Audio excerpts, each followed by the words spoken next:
everyone, this is Akshita and you're watching Language Fluent. We at Language Fluent teach foreign languages for jobs, immigration purposes, and we also provide job-oriented courses which have a duration of 2 years. We also provide translation and interpretation services.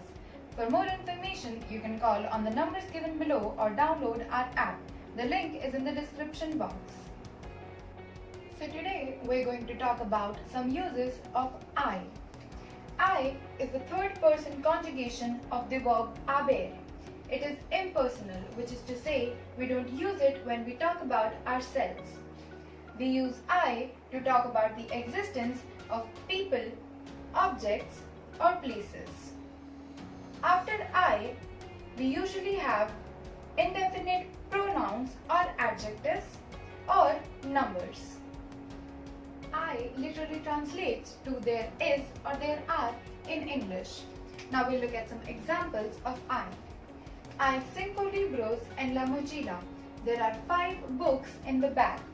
Hay una iglesia en el centro de la ciudad. There's a church in the center of the city.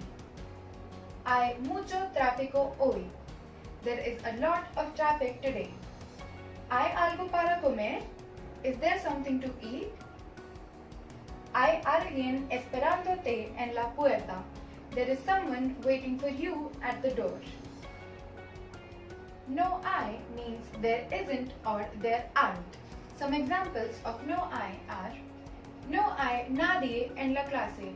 There is no one in the class. En Delhi no hay mucha tranquilidad.